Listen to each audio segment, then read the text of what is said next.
Hello बच्चों, आशा करता हूं आप सब लोग बहुत बढ़िया होंगे और मन लगा के पढ़ाई कर रहे होंगे। पारिस्थितिकी या इकोलॉजी के पार्ट 6 में बच्चों आप सब लोगों का बहुत बहुत स्वागत है। जैसा कि आपको याद होगा बच्चों, पिछले लेक्चर में हम जीव ऑर्गेनिजम्स की बात कर रहे थे।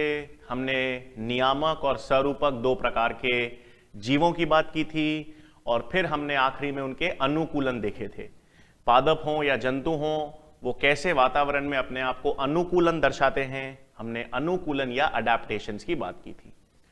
तो बच्चों आज हम किसकी बात करने वाले हैं? आज हम बात करने वाले हैं एक पॉपुलेशन या जिसे हम कहते हैं समष्टि।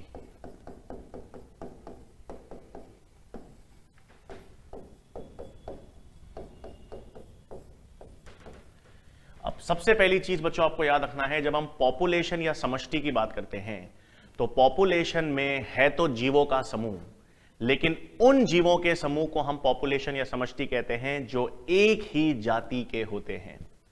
तो ऐसी जीवों का समूह जो एक समान जाति को बिलोंग करता हो, सेम स्पीशीज को बिलोंग करता हो, उसे हम क्या कहते हैं? पॉपुलेशन या समष्टि। तो पॉपुलेशन क्या है बच्चों? जीवों का समूह है जो हमेशा क्या याद रखना है आपको? समान जाति या सेम स्पीशीज के होते हैं। तो पहला लक्षण तो हमको मालूम चल गया, समान जाति या जिसे मैं क्या कह सकता हूं? Same species. तो समान जाति या सेम स्पीशीज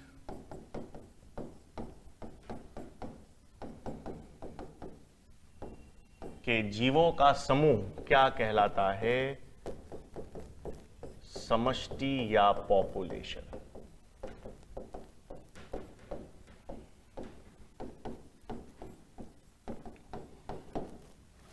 ठीक है बच्चों, तो हमको यह तो मालूम चल गया कि समष्टि या पॉपुलेशन जो है वो जीवों का समूह है और समान जाति के जीवों का समूह है।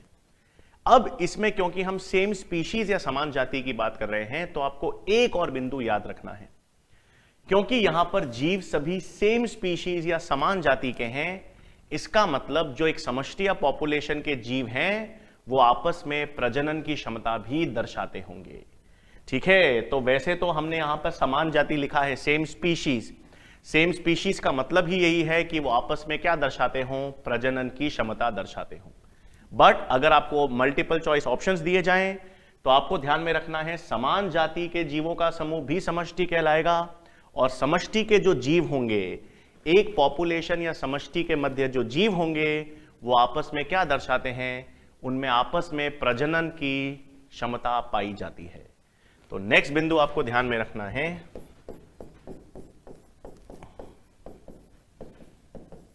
पॉपुलेशन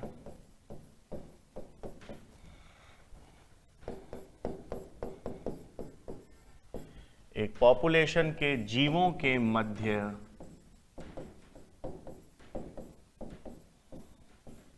प्रजनन की क्षमता पाई जाती है।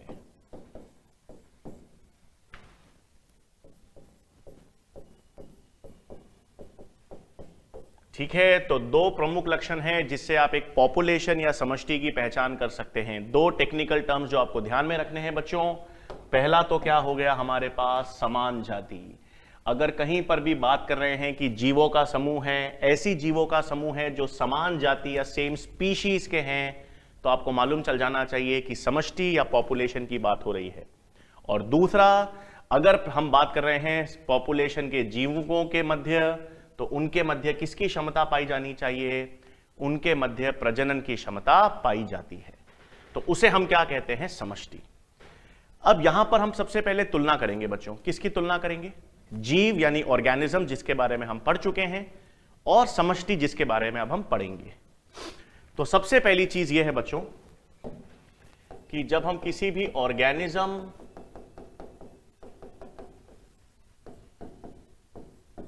यानी जीव की बात करते हैं और अब उसकी तुलना यदि हम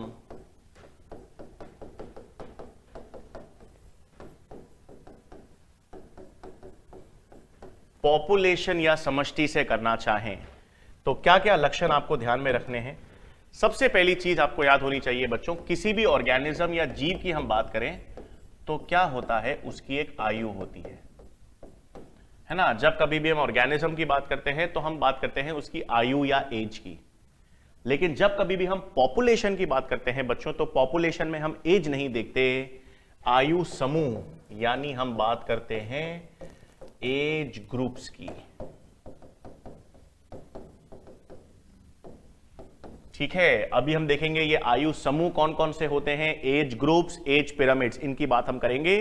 बट हमेशा जीव की एज होगी और पॉपुलेशन में हमारे पास क्या होंगे, एज ग्रुप्स। इसी प्रकार हर जीव का एक व्यक्तिगत लिंग होता है, यानी सेक्स, या तो वो नर होगा या मादा, मेल या फीमेल। लेकिन पॉपुलेशन में सेक्स ना होकर लिंग अनुपात या क्या देखा जाता है, सेक्स रेशियो।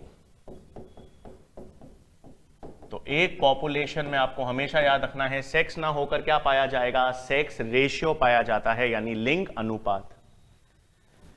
फिर नेक्स्ट हम बात करें तो ऑर्गेनिज्म में आपके पास जन्म और मृत्यु होती है, बर्थ यानी जन्म और मृत्यु यानी डेथ।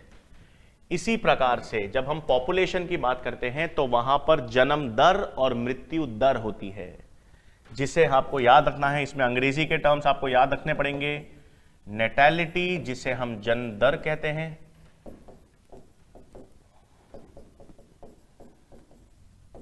और मॉर्टैलिटी जिसे हम मृत्यु दर कहते हैं। ठीक है, तो हम पॉपुलेशन के लिए जन्म दर और मृत्यु दर की बात करते हैं, नेटैलिटी और मॉर्टैलिटी।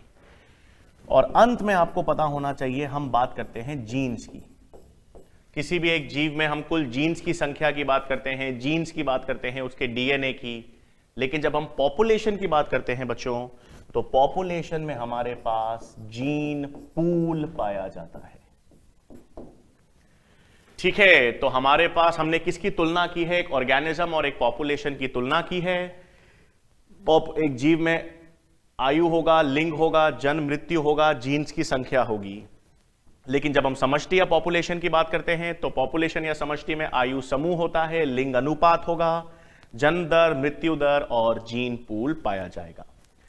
अब पॉपुलेशन में हम एक एक करके लक्षणों की बात करेंगे। सबसे पहले हम पॉपुलेशन की क्या बात करेंगे, एज ग्रुप्स की।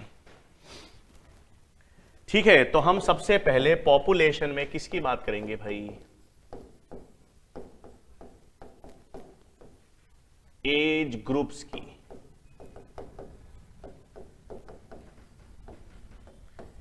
अब पहली चीज बच्चों याद रखनी है, जब हम पॉपुलेशन की एज ग्रुप्स या आयु समूह की बात करते हैं तो एज ग्रुप्स में हम लोग 3 प्रकार के एज ग्रुप्स हैं, या एक पूरी पॉपुलेशन में जो जीव हैं, पॉपुलेशन के समस्त जीवों को हम 3 आयु समूह में विभेदित करेंगे या 3 एज ग्रुप्स में डिवाइड करेंगे।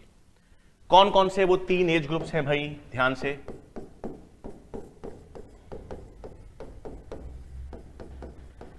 प्री reproductive group,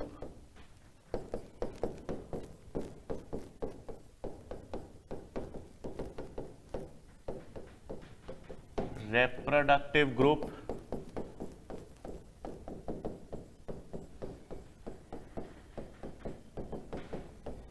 और पोस्ट reproductive ग्रुप। भाई वैसे तो जब हम बात करते हैं एज ग्रुप्स की तो हमने पॉपुलेशन को या पॉपुलेशन में जितने भी जीव हैं उनको 3 ग्रुप्स में डिवाइड कर दिया, प्री रिप्रोडक्टिव, रिप्रोडक्टिव और पोस्ट रिप्रोडक्टिव। क्या मतलब है, बहुत आसान से समझो। कोई भी एक पॉपुलेशन है बच्चों, तो उस पॉपुलेशन में 2 तरीके समझेंगे हम। पहला तरीका तो यह है कि एक बच्चों की संख्या होती है, बच्चों के बाद वयस्क यानी एडल्ट्स होते हैं और बूढ़े लोग होते हैं। तो बच्चों की जो संख्या है, बच्चों का जो एज ग्रुप है, उसे हम कहते हैं प्री रिप्रोडक्टिव। जो एडल्ट्स का, वयस्कों का जो समूह है, उसे हम क्या कहते हैं, रिप्रोडक्टिव ग्रुप। और जो बूढ़े व्यक्तियों का एज समूह है या आयु समूह है, उसे हम क्या कहते हैं, पोस्ट रिप्रोडक्टिव। तो एक आसान तरीका तो यह हो गया हमारे पास कि बच्चों वाला एज ग्रुप प्री रिप्रोडक्टिव हो गया, रिप्रोडक्टिव ग्रुप जो है यानी वयस्कों का समूह हो गया, और पोस्ट रिप्रोडक्टिव हो गया बूढ़े लोगों का एज समूह। अब जब आप सवाल करेंगे तो ये तो तरीका समझाने के लिए है, लेकिन सवाल करते वक्त और पिरामिड जब हम बनाएंगे तो उसमें आपको 2 चीजें और याद रखनी है। इसका मतलब यह है कि वैसे तो मैंने आपको कह दिया कि बच्चों का जो समूह है, बच्चों वाला जो समूह है या एज ग्रुप है, उसको अपन ने किस में रखा है? Pre reproductive. इसका मतलब प्री रिप्रोडक्टिव ग्रुप क्या दर्शा रहा है? आने वाली पीढ़ी। ठीक है, जो करंट पीढ़ी है, जो अभी प्रेजेंट में जो पीढ़ी है, यानी एडल्ट्स वाला जो ग्रुप है, वयस्क वाला जो ग्रुप है, वो कौन सी होगी? Reproductive group. रिप्रोडक्टिव ग्रुप का मतलब है अभी जो पीढ़ी चल रही है, अभी जिस जनरेशन या पीढ़ी की बात कर रहे हैं। बच्चों की पीढ़ी का मतलब है ये आने वाली पीढ़ी है, ये नई जनरेशन है। तो प्री रिप्रोडक्टिव यानी बच्चों वाली जो पीढ़ी है वो आने वाली पीढ़ी है। रिप्रोडक्टिव यानी एडल्ट्स या वयस्क की बात करें तो ये करंट जनरेशन है। और जो बीत चुकी पीढ़ी है, ठीक है, जो जा चुकी पीढ़ी है, वो कौन सी है? बूढ़े लोगों की, उसे हम क्या कहते हैं? Post reproductive. तो वैसे तो अपन ने आसान कर दिया, प्री रिप्रोडक्टिव है, रिप्रोडक्टिव है, पोस्ट रिप्रोडक्टिव है, बच्चों की पीढ़ी है, वयस्क की है और ओल्ड की है। लेकिन जो बीत चुकी पीढ़ी,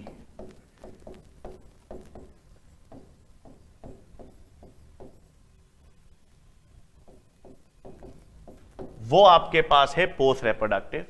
जो आपके पास करंट या करंट जनरेशन है, जो प्रेजेंट पीढ़ी है, उसको आपने क्या कह दिया? रिप्रोडक्टिव। और जो नई पीढ़ी है उसको अपन ने क्या नाम दे दिया? Pre reproductive group. इसका मतलब यह जरूरी है समझना बच्चों, क्योंकि हम इस एज ग्रुप के आधार पर, इस एज ग्रुप के आधार पर हम लोग 3 तरह की पॉपुलेशंस की बात करेंगे। ठीक है, तो आई होप ये क्लियर होगा। बच्चों वाली जो पीढ़ी है वो प्री रिप्रोडक्टिव यानी नई पीढ़ी। जो अभी करंट में पीढ़ी चल रही है, प्रेजेंट जनरेशन जो है, वो है एडल्ट्स यानी रिप्रोडक्टिव। और जो बीत चुकी पीढ़ी है वो कौन सी है? Post reproductive. तो अब हम क्या कर रहे हैं? इस एज ग्रुप को, एज ग्रुप के आधार पर अब हम पॉपुलेशन के क्या बना रहे हैं? एज पिरामिड्स, आयु स्तंभ जिसे आप कह सकते हैं।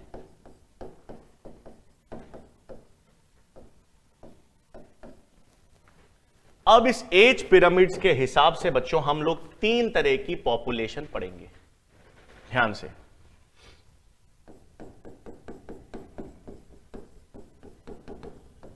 एक्सपैंडिंग पॉपुलेशन,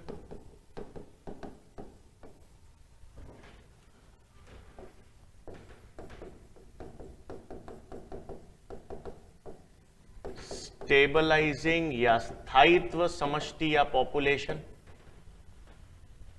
और तीसरी हम पढ़ेंगे डिक्लाइनिंग पॉपुलेशन।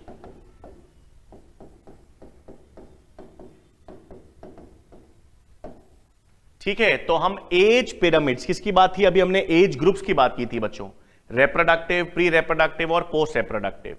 तो उसके आधार पर हम जब एज पिरामिड्स बनाएंगे तो उसमें 3 तरह की पॉपुलेशन है, एक्सपैंडिंग, स्टेबलाइजिंग और डिक्लाइनिंग। अब बहुत आसान है समझना कैसे। एक्सपैंडिंग पॉपुलेशन का मतलब है ऐसी पॉपुलेशन जो बढ़ रही है, पॉपुलेशन साइज इंक्रीज हो रही है या बढ़ रही है।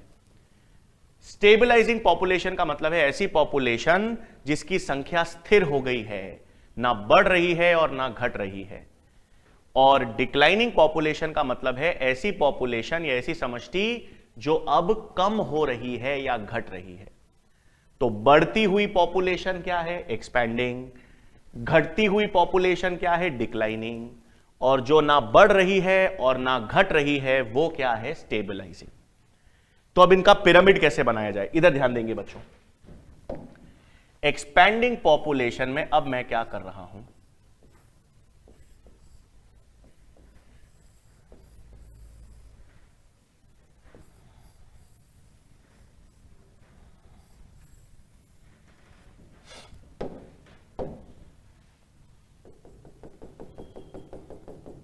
ठीक है, यहां ये मैंने M, ये F, ठीक है, ये मैंने लिंग अनुपात भी ले लिया बच्चों। M का मतलब है मेल, F का मतलब है फीमेल। अब इधर ध्यान देंगे बच्चों, ये जो है इसको मैंने कह दिया पोस्ट रिप्रोडक्टिव। समूह, ये मेरे पास रिप्रोडक्टिव समूह, और ये जो तीसरा है ये मेरे पास प्री रिप्रोडक्टिव समूह। देखो बच्चों, अब मैंने क्या बनाई है, एक्सपैंडिंग पॉपुलेशन, यानी पॉपुलेशन जो बढ़ रही है। अब बढ़ती हुई पॉपुलेशन का मतलब यह है कि पॉपुलेशन में अभी की जो पीढ़ी है और जो आने वाली पीढ़ी है, तो आने वाली पीढ़ी की संख्या अभी की पीढ़ी से ज्यादा होगी। पॉपुलेशन साइज बढ़ रही है, पॉपुलेशन की साइज इंक्रीज हो रही है, तो कैसे इंक्रीज होगी? जो आने वाली पीढ़ी है, जो नई पीढ़ी है, वो अभी वाली प्रेजेंट वाली पीढ़ी से अधिक होनी चाहिए। तो इस एक्सपैंडिंग पॉपुलेशन में जो प्री रिप्रोडक्टिव है, मतलब नई पीढ़ी, आने वाली पीढ़ी, वो किससे अधिक होगी? रिप्रोडक्टिव यानी करंट पीढ़ी से अधिक होगी। एक और चीज याद रखना, पोस्ट रिप्रोडक्टिव जो पीढ़ी बीत गई उसका ज्यादा महत्व है ही नहीं।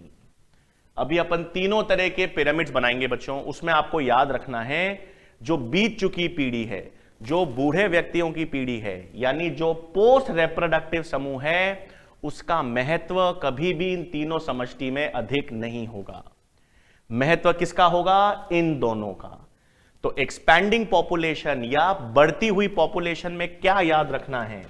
बढ़ती हुई पॉपुलेशन में आपको याद रखना है कि जो आने वाली पीढ़ी है, यानी प्री रिप्रोडक्टिव पीढ़ी, उसकी संख्या किससे ज्यादा होगी? रिप्रोडक्टिव से। तो जो नई पीढ़ी है या आने वाली पीढ़ी है, उसकी संख्या जो है वो करंट पीढ़ी से ज्यादा होगी, मतलब पॉपुलेशन की साइज आगे भी बढ़ेगी। इसे हम कहेंगे एक्सपैंडिंग पॉपुलेशन।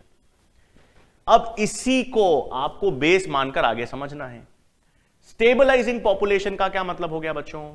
जो ना बढ़ रही है और ना घट रही है। तो जो बढ़ नहीं रही है, घट नहीं रही है, इसका मतलब जो नई पीढ़ी आ रही है, जो प्री रिप्रोडक्टिव पीढ़ी आ रही है, उसकी संख्या लगभग किसके समान होगी? जो करंट पीढ़ी है।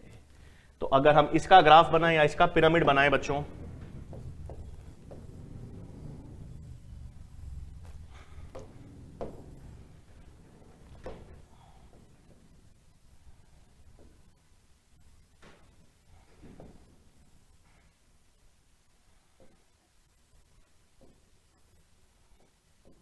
तो लगभग ये इस तरह से।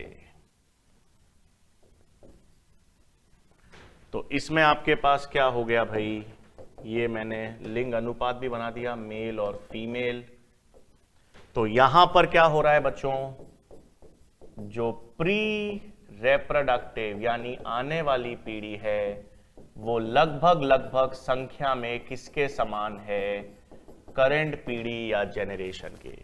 तो प्री रिप्रोडक्टिव और रिप्रोडक्टिव लगभग बराबर हैं। पॉपुलेशन बढ़ नहीं रही है, घट भी नहीं रही है। कौन सी है? स्टेबलाइजिंग। इसका मतलब अब आखिरी में हमारे पास क्या आ गया बच्चों? Declining population. डिक्लाइनिंग पॉपुलेशन का मतलब है वो पॉपुलेशन जिसकी संख्या कम हो रही है, घट रही है। मान लीजिए एक सवाल आ जाता है कि एक पॉपुलेशन है, एक ऐसी पॉपुलेशन है जो 5 या 6 वर्षों से गर्भ निरोधक के तरीके अपना रही है, बर्थ कंट्रोल के तरीके अपना रही है। तो अगर वो गर्भ निरोधक या बर्थ कंट्रोल के तरीके अपना रही है, वो इसलिए बढ़ा रही है या इसलिए वो तरीके अपना रही है ताकि उनकी पॉपुलेशन की साइज कम हो सके, यानी क्या हो सके? डिक्लाइनिंग। तो डिक्लाइनिंग में जो आने वाली पीढ़ी है, आने वाली पीढ़ी है यानी जो प्री रिप्रोडक्टिव पीढ़ी है, उसकी संख्या किससे कम हो गई भाई?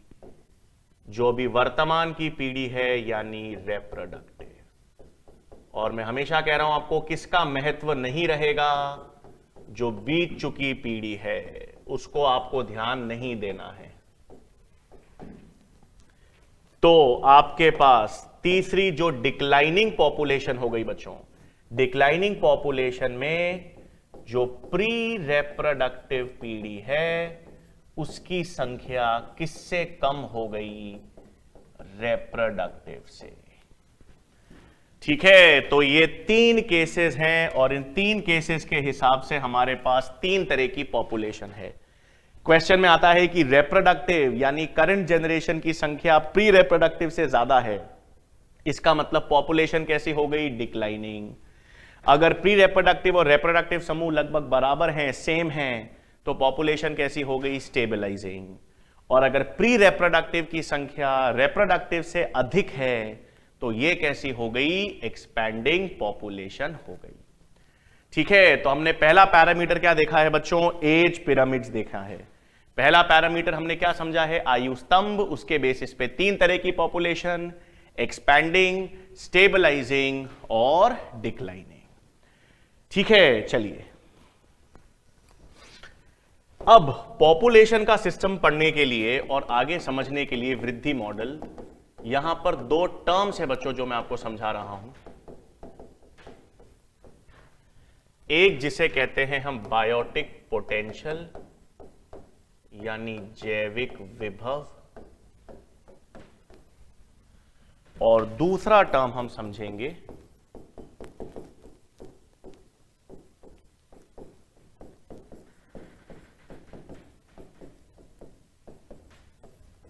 एनवायरमेंटल रेजिस्टेंस या वातावरण प्रतिरोधकता।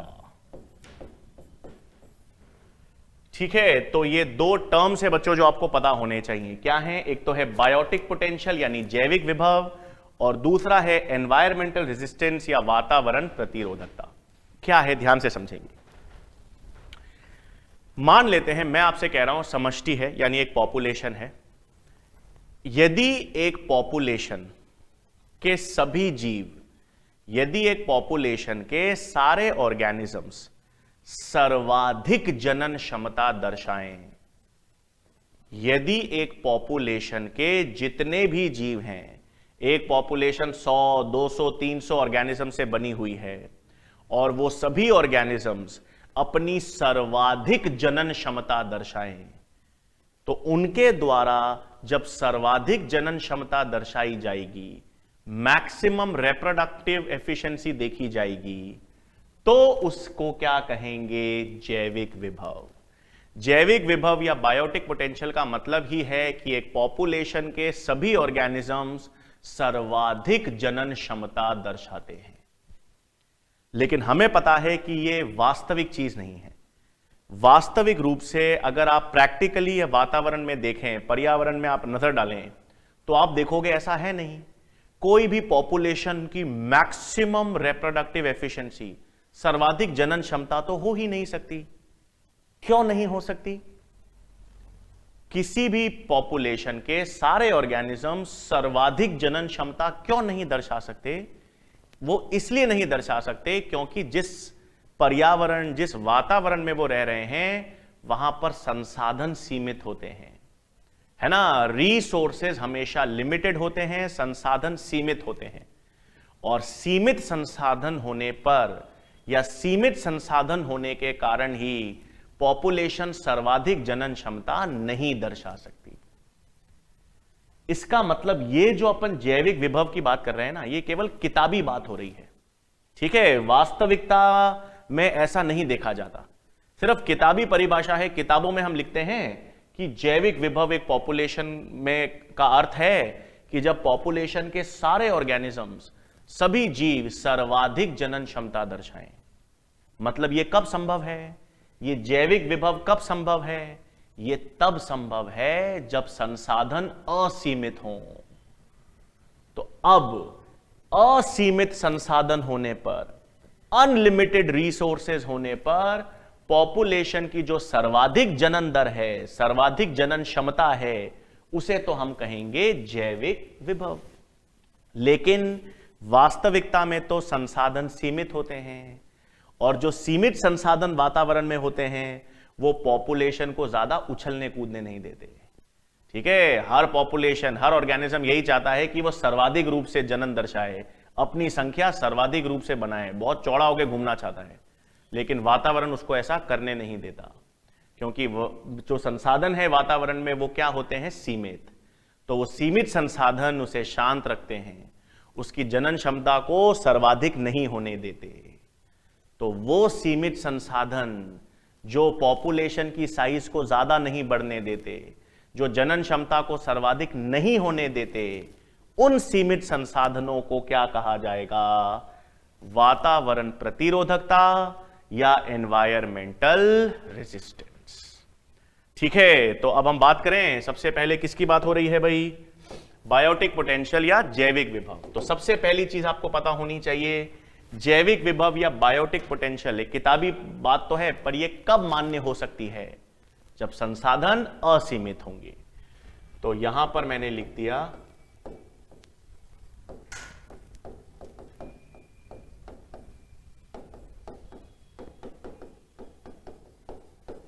असीमित संसाधन होने पर पॉपुलेशन के जीवों की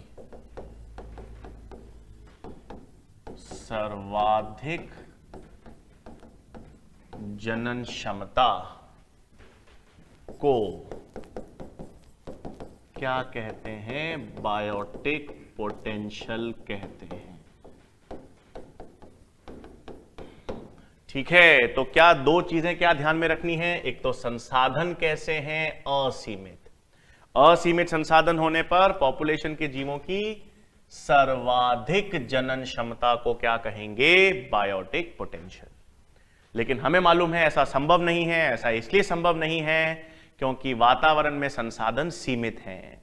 तो वातावरण के वही सीमित संसाधन जो ऐसा नहीं होने देते, उसे क्या कहेंगे, वातावरण प्रतिरोधकता। तो वातावरण के सीमित संसाधन जो पॉपुलेशन साइज को नियंत्रित रखते हैं,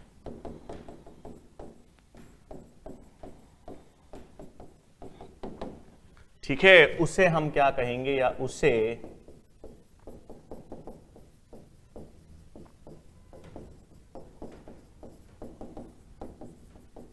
एनवायरमेंटल रेजिस्टेंस कहा जाता है। ठीक है बच्चों, तो ये दो टर्म्स हमने समझे हैं, क्योंकि ये दो टर्म्स आगे अभी काम का आएंगे। तो बायोटिक पोटेंशियल का मतलब है सर्वाधिक जनन क्षमता, सर्वाधिक जनन क्षमता संसाधन असीमित होने पर। परंतु वास्तविकता में ऐसा नहीं होता। वास्तविकता में वातावरण में संसाधन सीमित होते हैं, जो पॉपुलेशन साइज को ज्यादा बढ़ने नहीं देते, उसे नियंत्रित करके रखते हैं, जिसे क्या कहेंगे, एनवायरमेंटल रेजिस्टेंस। तो ये दो टर्म्स हमने समझ लिए। अब हम बात करेंगे एक पॉपुलेशन के वृद्धि मॉडल्स की। ठीक है, तो अब हम किसकी बात करेंगे भाई,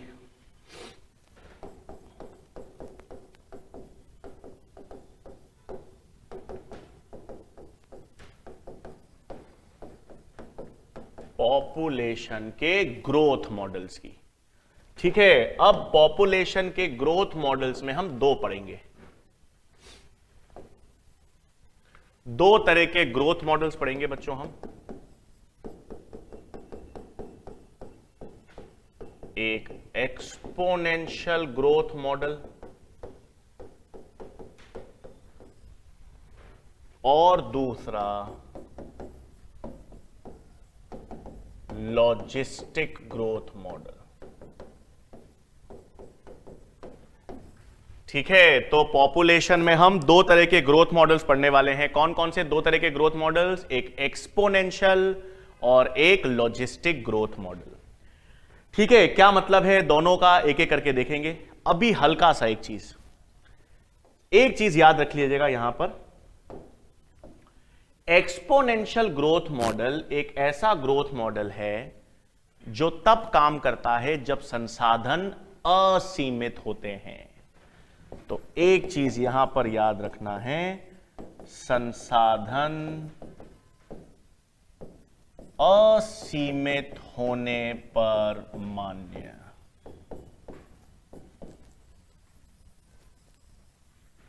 ठीक है, किसकी बात हो रही है भाई? हम एक्सपोनेंशियल ग्रोथ मॉडल की बात कर रहे हैं। एक्सपोनेंशियल ग्रोथ मॉडल तब मान्य होगा जब संसाधन क्या होंगे? असीमित। और लॉजिस्टिक ग्रोथ मॉडल वो है जो तब मान्य होगा जब संसाधन सीमित होते हैं।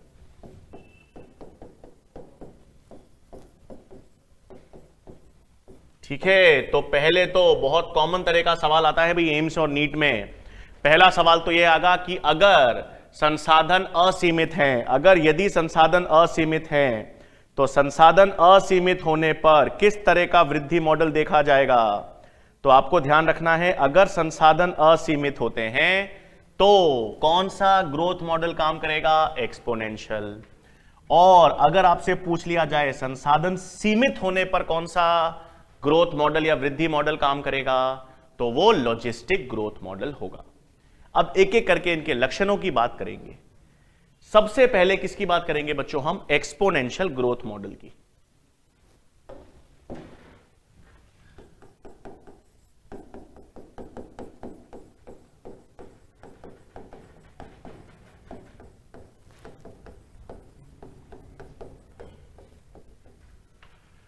ठीक है, अब हमें इतना तो मालूम चल गया कि ये जो एक्सपोनेंशियल वृद्धि मॉडल है, चिर घातांकी कहते हैं हिंदी में इसे।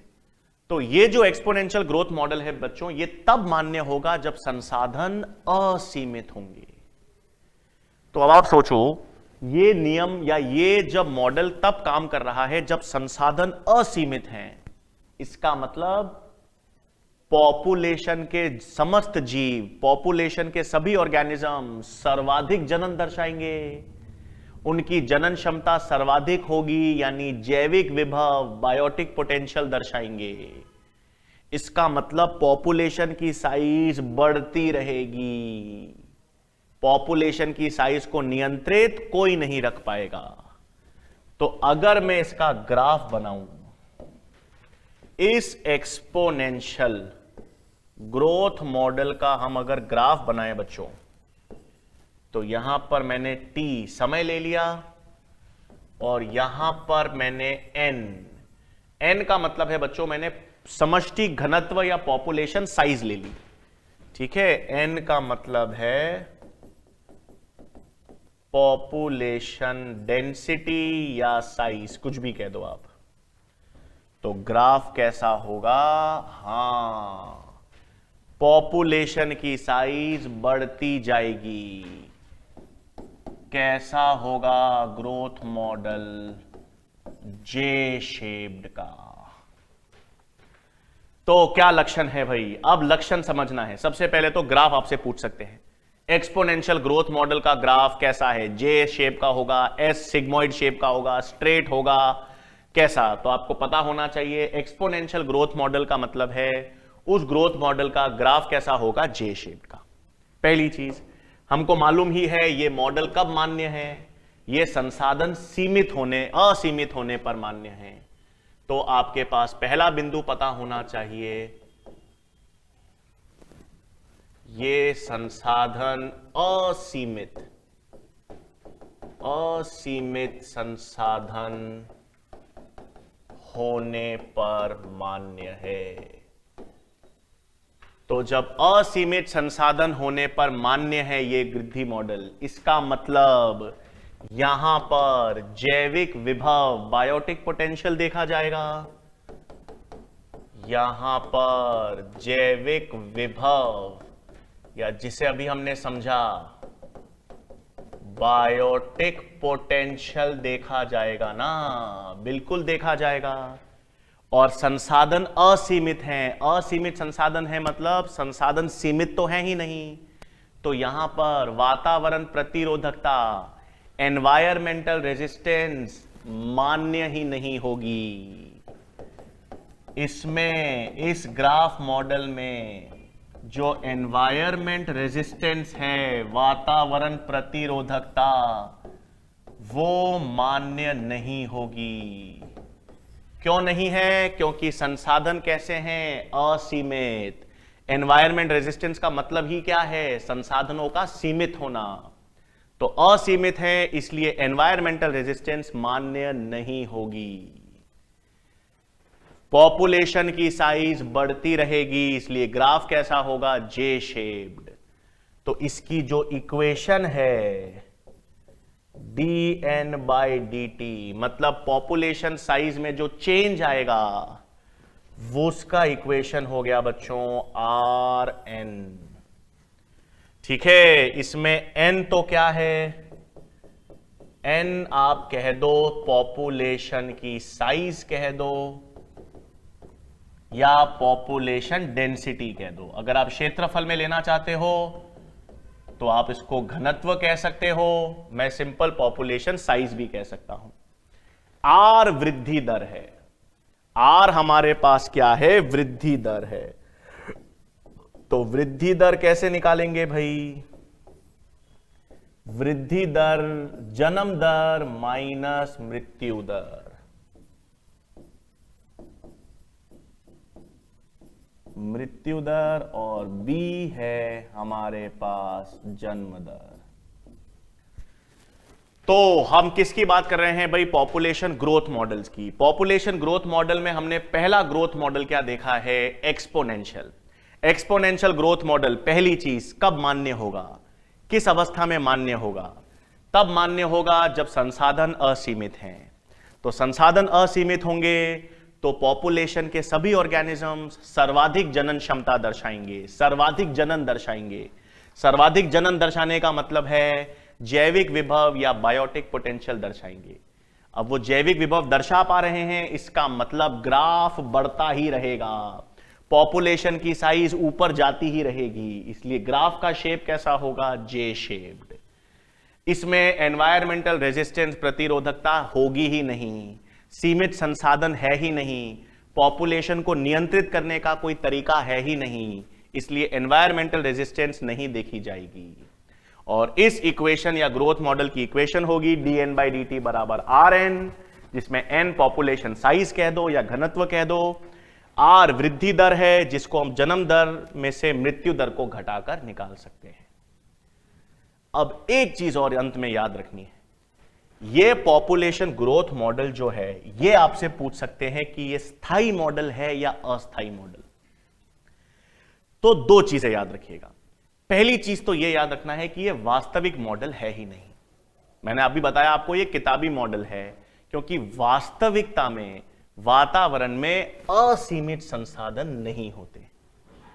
तो पहली बात तो यह है कि ये अनरियलिस्टिक मॉडल है, ये वास्तविक मॉडल तो है नहीं, पहली चीज। दूसरी चीज, मान भी लें कि चलो एक अपन ने कृत्रिम वातावरण क्रिएट कर लिया, एक आर्टिफिशियल एनवायरनमेंट या कृत्रिम वातावरण आपने बना दिया, ऐसा वातावरण आपने बना दिया जिसमें संसाधन आपने असीमित रख दिए, तो क्या होगा? पॉपुलेशन की साइज बढ़ती रहेगी, बिल्कुल बढ़ेगी, बिना रोक टोक के, बिना नियंत्रण के बढ़ेगी।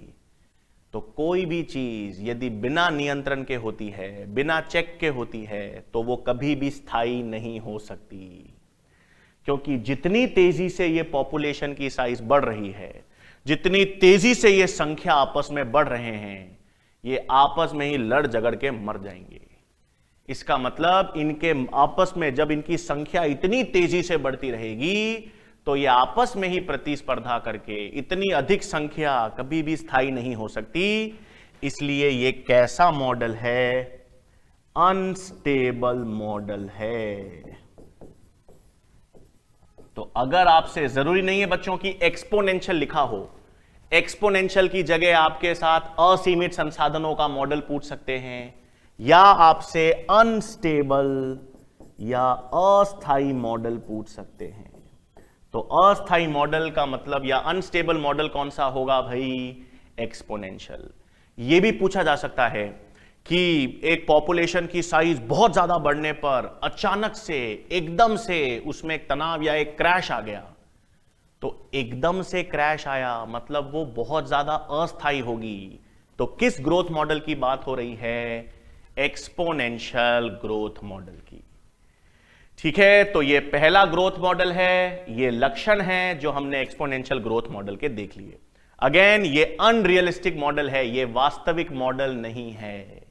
क्योंकि वास्तविकता में तो संसाधन कैसे होंगे, सीमित होते हैं।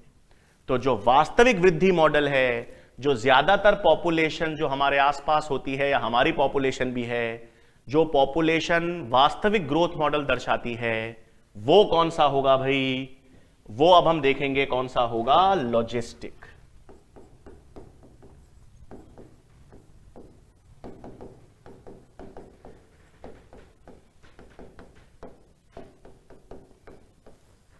ठीक है, तो अब हम किसकी बात करेंगे, लॉजिस्टिक ग्रोथ मॉडल। ये वास्तविक वृद्धि मॉडल है।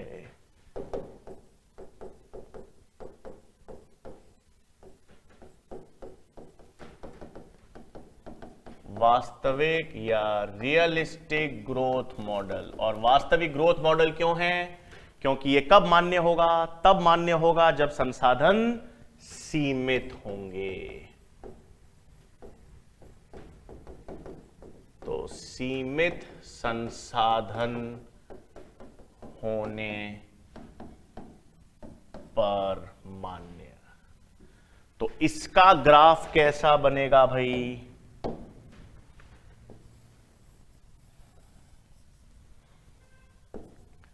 यहां पर मैंने टी समय ले लिया, टाइम, और वही पॉपुलेशन साइज। अब इसका ग्राफ कैसा होता है,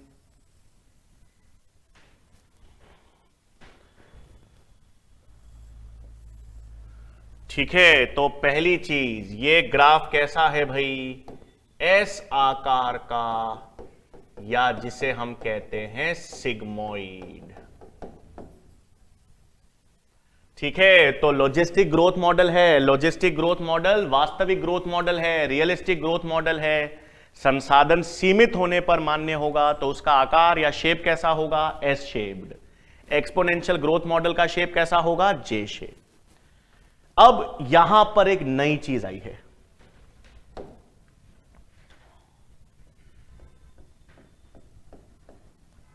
एक नई चीज आती है जिसे कहते हैं के। ठीक है, यहां पे नहीं लिख रहा, आगे लिखूंगा मैं के। तो एक एक करके बच्चों, सबसे पहली चीज तो हमको मालूम चल गया कि ये रियलिस्टिक ग्रोथ मॉडल है, संसाधन सीमित होने पर मान्य होगा। ठीक है, अब दूसरा बिंदु आपको मालूम चल गया कि अगर ये सीमित संसाधन होने पर मान्य वाला मॉडल है, तो इसमें पॉपुलेशन साइज अनियंत्रित होकर वृद्धि तो नहीं कर पाएगी। ठीक है, यहां पर अनियंत्रण तो है नहीं, यहां पर तो नियंत्रण या चेक या कंट्रोल होगा। इसका मतलब यहां पर जो पॉपुलेशन के जीव हैं वो सर्वाधिक जनन क्षमता नहीं दर्शा सकते। और अगर पॉपुलेशन के समस्त जीव, बिल्कुल उल्टा है भाई उसके, तो यानी अगर पॉपुलेशन के समस्त जीव या सारे जीव सर्वाधिक जनन क्षमता नहीं दर्शा सकते, इसका मतलब यहां पर क्या मान्य नहीं होगा, अब यहां पर जैविक विभव यानी बायोटिक पोटेंशियल मान्य नहीं है। ठीक है, क्योंकि संसाधन सीमित हैं, सर्वाधिक जनन क्षमता नहीं हो सकती, यानी जैविक विभव मान्य नहीं होगा। ठीक है, तो क्या होगा, अब देखो क्या होगा। तो इस ग्रोथ कर्व को देखो बच्चों, ग्राफ को, क्या हो रहा है, शुरुआत में, शुरुआत वाली अवस्था जो है,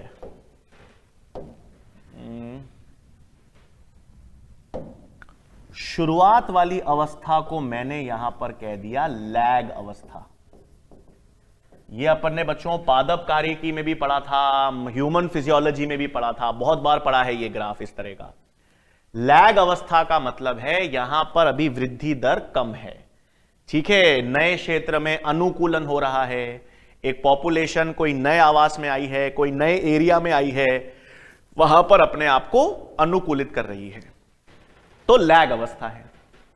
उसके बाद यह वृद्धि हो रही है, और वृद्धि अचानक से एकदम बढ़ गई है। तो वृद्धि अचानक से बढ़ गई है, इसे हम एक्सेलरेशन कहते हैं।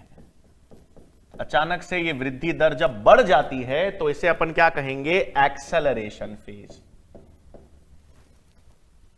फिर थोड़ी पॉपुलेशन साइज धीमी होने लगेगी, धीमी होने लगेगी तो उसे हम कहेंगे डेक्सेलरेशन, है ना। गाड़ी आप पहले तो आपने गाड़ी स्टार्ट की, तो गाड़ी को स्टार्ट होने में कुछ समय लगे, गाड़ी को स्टार्ट होने में कुछ समय लगा, वो लैग अवस्था है।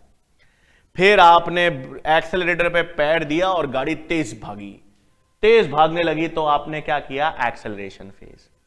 फिर आपने धीरे देखा, आपको लगा आगे यार कोई स्पीड ब्रेकर आने वाला है, बम्पर आने वाला है, तो आपने गाड़ी को धीमा करना चालू कर दिया। गाड़ी को धीमा करना चालू कर दिया मतलब डेक्सेलरेशन। और फिर जब रुक गई चीज, यहां पर अब पॉपुलेशन की साइज बढ़ नहीं रही है, इस अवस्था को एसिम्प्टोट कहेंगे।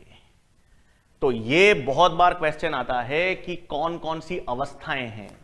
जो लॉजिस्टिक ग्रोथ मॉडल है ना, इसमें ग्राफ का शेप तो कैसा है बच्चों, एस शेप का है, लेकिन इसमें अवस्थाएं कौन कौन सी आ गई आपको मालूम चल गया। लैग अवस्था आई, फिर बढ़ा एक्सेलरेशन, फिर आपने देखा डेक्सेलरेशन अवस्था, और अंत में क्या आ गई, एसिम्प्टोट। अब इसको बच्चों क्योंकि अपन पढ़ रहे हैं तो अपन इसको एक क्लासरूम, इसकी एनालॉजी जो है वो क्लासरूम से समझते हैं। ठीक है, मान लेते हैं क्लासरूम है बच्चों, और एक क्लासरूम में 50 बेंचें हैं और हर बेंच पर 3 व्यक्ति बैठ सकते हैं। ठीक है, तो हम बात कर रहे हैं क्लासरूम की। क्लासरूम को मान लेते हैं एक वातावरण है। क्लासरूम में कितनी बेंचें हैं, 50 बेंचें हैं, और हर बेंच पे 3 व्यक्ति बैठ सकते हैं। मतलब उस क्लासरूम के संसाधन 50 हैं, और वो संसाधन कितनी पॉपुलेशन साइज के लिए पर्याप्त हैं, 150 है ना। संसाधन मतलब जो बेंच है, डेस्क है, तो वो कितनी है, 50 है।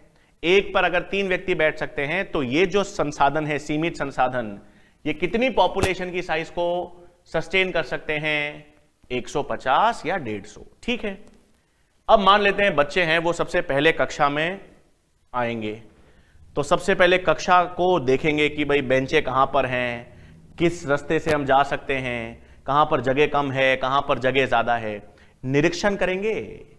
तो कोई भी ऑर्गेनिज्म या जो बच्चे हैं वो उस कक्षा का सबसे पहले निरीक्षण करेंगे। निरीक्षण वाली अवस्था कौन सी हो गई, लैग अवस्था। ठीक है, जब वो देखेंगे क्या करें, कहां से जाएं, इधर से जाएं, यहां बेंचें हैं, यहां पर इतनी है, यहां पर 25 है, यहां पर 25 हैं, वो निरीक्षण वाली अवस्था को क्या कहेंगे, लैग अवस्था। कंफर्टेबल होंगे उस वातावरण से। फिर क्या करेंगे, फिर फटाफट बेंचों पे भरना चालू करेंगे। हर बेंच पे 3, फिर 3, फिर 3, फिर 3, ऐसे तेजी से बढ़ते जाएंगे। तेजी से बेंचें भरती जाएंगी, क्या होता जाएगा, एक्सेलरेशन। अब सारी आगे की बेंचें भर गई, शुरुआत की 20 बेंचें भर गई, शुरुआत की 20 बेंचें इधर भर गई। अब पीछे की बेंचें खाली रहीं, तो पीछे की बेंचों को भरने में थोड़ा सा धीमा हो जाएगा ना सिस्टम। इतनी तेजी से तो बढ़ेंगी नहीं जितनी तेजी से आगे की बेंचें भर रही थी। थोड़ी भरने की जो स्पीड है वो थोड़ी कम हो जाएगी। उसको अपन ने कह दिया डेक्सेलरेशन। और जैसे ही 150 बच्चे बेंचों पर बैठ गए, जैसे सारे सीमित संसाधन यूज हो गए, अब पॉपुलेशन साइज नहीं बढ़ेगी। अब पॉपुलेशन साइज क्या हो जाएगी, एसिम्प्टोट। तो ये कब होगी, पॉपुलेशन की साइज कब स्थायी हो जाएगी, जब सारे संसाधन यूज हो जाएंगे। अब वो सारे सीमित संसाधन को आप कहोगे क्या, उसके लिए टर्म क्या यूज करोगे, वो यूज करोगे के। वो क्या यूज करोगे, के को हम कहते हैं कैरिंग कैपेसिटी।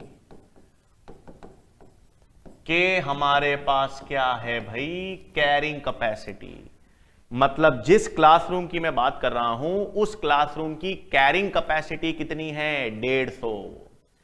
सीमित संसाधन तो 50 हैं, लेकिन 50 सीमित संसाधन कितनी पॉपुलेशन संख्या या साइज को कंट्रोल या नियंत्रित रख सकते हैं, 150।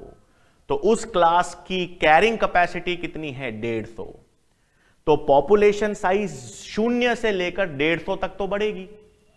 पॉपुलेशन की साइज 0 से लेकर 150 तक तो बढ़ेगी, लेकिन 150 आ जाने के बाद उस क्लासरूम की, उस वातावरण की कैरिंग कैपेसिटी आ जाने के बाद अब पॉपुलेशन साइज में वृद्धि नहीं देखी जाएगी। तो ये आपके पास कौन सा है भाई, लॉजिस्टिक ग्रोथ मॉडल है। क्या क्या बिंदु याद रखोगे एक एक करके। सबसे पहले वास्तविक ग्रोथ मॉडल, रियलिस्टिक मान लिया।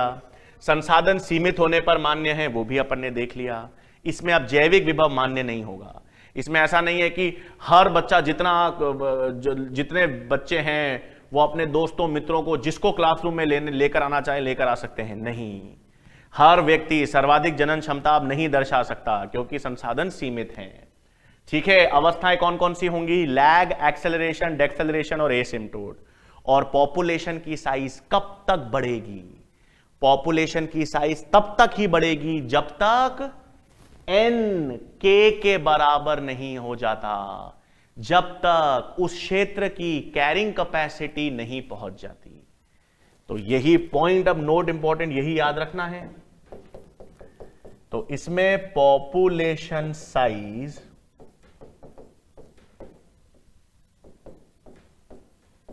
तब तक वृद्धि करेगी जब तक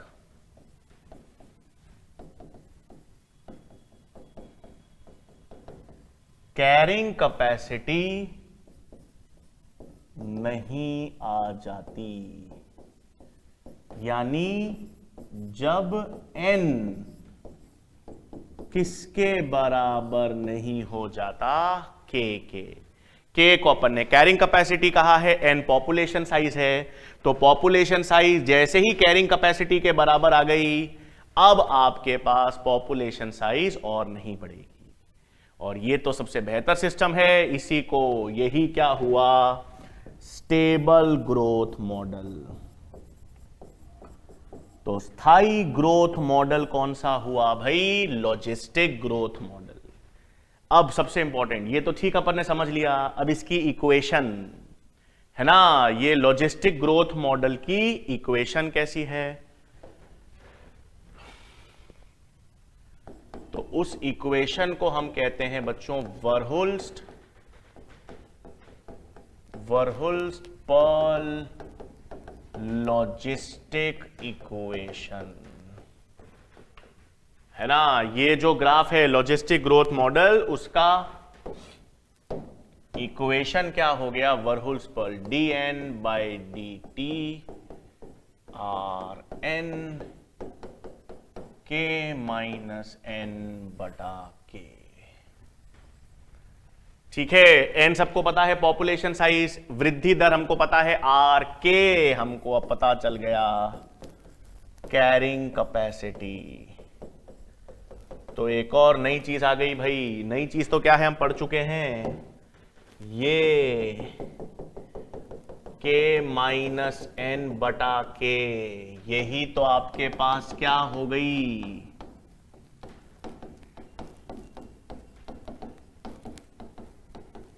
इसको ही हम क्या कहेंगे, environmental resistance. Exponential growth model देखा अपन ने, उसमें संसाधन असीमित थे, तो जैविक विभव तो जैविक विभव तो मान्य होगा, लेकिन एनवायरमेंटल रेजिस्टेंस मान्य ही नहीं होगा।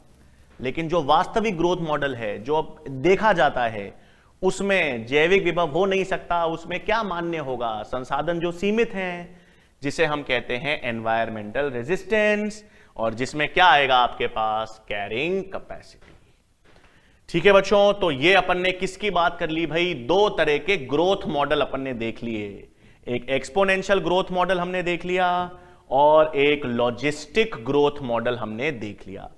स्थायी मॉडल, वास्तविक मॉडल, सीमित संसाधन होने पर जो मॉडल मान्य होगा वो कौन सा होगा, लॉजिस्टिक ग्रोथ मॉडल मान्य होगा। ठीक है बच्चों, तो ये तो अपन ने किसकी बात कर ली, पॉपुलेशन के ग्रोथ मॉडल्स की। अब हमारे पास नेक्स्ट किसकी बात करेंगे बच्चों, पॉपुलेशन इंटरैक्शंस की। ठीक है, समष्टि अभिक्रिया या पॉपुलेशन इंटरैक्शंस। अब ये भी बहुत इंटरेस्टिंग चीज है बच्चों, इसमें हम कई सारे प्रकार के इंटरैक्शंस पढ़ेंगे। इंटरैक्शंस, अभी तो शुरुआत में तो अपन क्या करते हैं, इंटरैक्शंस के नाम लिख लेते हैं बच्चों। कोई भी पॉपुलेशन इंटरैक्शन अपन पढ़ेंगे बच्चों, तो उस इंटरैक्शन का नाम आपको पता होना चाहिए। बिल्कुल सही, यहां पर नाम, ठीक है। उसमें दो अलग अलग प्रकार की जातियां काम करेंगी, है ना। जब दो पॉपुलेशन के बीच में अभिक्रिया इंटरैक्शन पढ़ रहे हैं, तो उसमें दो अलग अलग प्रकार की जातियां अपन पढ़ेंगे। मैंने कह दिया जाति ए स्पीशीज 1 और जाति बी स्पीशीज बी। अब इस इंटरैक्शन में हो सकता है कि दोनों जातियां, दो अलग अलग जातियां जो आपस में अभिक्रिया कर रही हैं, उस अभिक्रिया से उनको लाभ, फायदा भी हो सकता है, उस अभिक्रिया, उस इंटरैक्शन से उनको नुकसान भी हो सकता है, और कोई प्रभाव नहीं भी पड़ सकता। तीन ही संभावनाएं हैं। कोई भी अभिक्रिया या कोई भी इंटरैक्शन आप करोगे किसी दूसरी जाति के साथ, तो दो अलग अलग जातियां जब आपस में अभिक्रिया या इंटरैक्शन करेंगी, तो या तो दोनों को फायदा होगा या दोनों को नुकसान होगा, या एक को फायदा होगा एक को नुकसान होगा, या कोई प्रभाव ही नहीं पड़ेगा, है ना। तो हम कौन कौन से इंटरैक्शंस देखेंगे बच्चों इसमें? सबसे पहले आता है जिसे हम कहते हैं म्यूचुअलिज्म, ठीक है। म्यूचुअलिज्म जिसे आप हिंदी में सहजीविता भी कहते हो, सिम्बायोसिस। तो म्यूचुअलिज्म एक ऐसी अभिक्रिया है बच्चों जिसमें दोनों जातियों को फायदा होता है। दोनों जातियों को फायदा होता है मतलब दोनों को लाभ। प्लस का मतलब मैंने लिख लिया लाभ, प्लस का मतलब लाभ है, माइनस का मतलब हानि है, शून्य का मतलब है कोई प्रभाव नहीं है, अप्रभावित। तो म्यूचुअलिज्म में दोनों को फायदा है, ठीक है। फिर एक अभिक्रिया होती है कॉमेंजेलिज्म। कॉमेंजेलिज्म एक ऐसी अभिक्रिया है बच्चों जिसमें एक को फायदा होगा, एक जाति को, दूसरी जाति को कोई फर्क ही नहीं पड़ेगा, कोई फर्क नहीं पड़ता। फिर हम पढ़ेंगे बच्चों प्रीडेशन। हां, प्रीडेशन को हम कहते हैं परभक्षिता। तो परभक्षिता में एक को फायदा होता है, एक को हानि, है ना। जो शिकार होता है वो तो बेचारे उसको नुकसान, और जो शिकारी है उसको लाभ। फिर होती है परजीविता जिसे हम कहते हैं पैरासिटिज्म।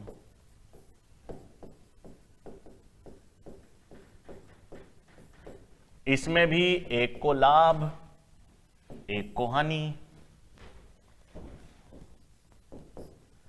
फिर आपके पास आता है प्रतिस्पर्धा यानी कंपटीशन।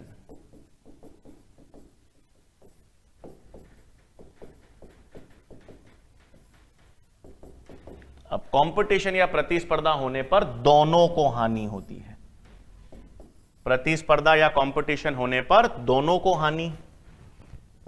और अंत में एक अभिक्रिया आती है एमेंजेलिज्म। एमेंजेलिज्म में एक को कोई फर्क नहीं पड़ता और एक को हानि होती है। हां, अब ये हम सब देखेंगे सर कैसे क्या नहीं, बट अभी के लिए जब हम पॉपुलेशन अभिक्रिया प्रारंभ करेंगे बच्चों, तो ये हम लोग 6 अभिक्रिया या 6 प्रकार के इंटरैक्शंस पढ़ेंगे। इसमें आपको पहले तो ये याद रखना है किसको फायदा हो रहा है, किसको नुकसान। तो ऐसी अभिक्रिया जिसमें दोनों को फायदा है वो म्यूचुअलिज्म है। ऐसी अभिक्रिया जिसमें दोनों को नुकसान है तो वो प्रतिस्पर्धा या कंपटीशन है। ऐसी अभिक्रिया जिसमें एक को फायदा है, दूसरे को हानि या नुकसान है, तो वो परभक्षिता और परजीविता। जिसमें एक को फायदा है, दूसरे को कोई फर्क नहीं पड़ रहा, कॉमेंजेलिज्म। और एक अंत में एक ऐसी अभिक्रिया जिसमें एक को हानि पहुंचे और एक को कोई प्रभाव ना पड़े, तो वो क्या है, एमेंजेलिज्म है। ठीक है बच्चों, तो ये तो सारी जो परस्पर अभिक्रियाएं हैं, ये म्यूचुअलिज्म, कॉमेंजेलिज्म, प्रीडेशन, ये सब अभिक्रिया तो अपन विस्तार में देखना ही है। बट आज के लेक्चर में हमने पढ़ा क्या है भाई? आज के लेक्चर में हमने बेसिकली पॉपुलेशन के लक्षणों की बात प्रारंभ की। उसमें हमने आयु समूह, एज ग्रुप्स की बात की है। मेन तो एज ग्रुप्स के बेसिस पे अपन ने एज पिरामिड्स देखे। फिर हमने पॉपुलेशन के वृद्धि मॉडल्स की बात की। वृद्धि मॉडल्स में हमने 2 प्रकार के वृद्धि मॉडल देखे हैं बच्चों, एक्सपोनेंशियल और लॉजिस्टिक। इसमें ग्राफ, इक्वेशन और कौन सा ग्रोथ मॉडल कब मान्य होगा ये आपको पता होना चाहिए। और फाइनली हमने किसकी बात की है? Population interaction. अब जब नेक्स्ट लेक्चर में हम सबसे पहले किसकी बात करेंगे बच्चों? म्यूचुअलिज्म की बात करेंगे। तो म्यूचुअलिज्म को आप बिल्कुल हिंदी में हम इसको सहजीविता या सिम्बायोसिस भी कहते हैं। हमने इतने टाइम से क्या क्या पढ़ते आ रहे हैं? हमने लाइकेंस पढ़ा था बच्चों, माइकोराइजा पढ़ा था, राइजोबियम जीवाणु लेग्यूम पादपों के साथ पढ़ा था, नीलहरित शैवाल एजोला के साथ हमने पढ़ी थी। तो ये सब सहजीविता थी। इन सब में दो अलग अलग जातियां साथ रहती थी और दोनों को लाभ या फायदा होता था। तो दोनों को लाभ या फायदा होता है, उसे ही हम क्या कहते हैं? म्यूचुअलिज्म कहते हैं। ठीक है, तो इसी तरह से म्यूचुअलिज्म, कॉमेंजेलिज्म, परभक्षिता, परजीविता, प्रतिस्पर्धा और एमेंजेलिज्म, इन सब अभिक्रियाओं की बात करेंगे और इनके उदाहरण देखेंगे नेक्स्ट लेक्चर में। इसी तरह से मन लगा के पढ़ते रहिए बच्चों। नेक्स्ट लेक्चर में मुलाकात होगी। धन्यवाद।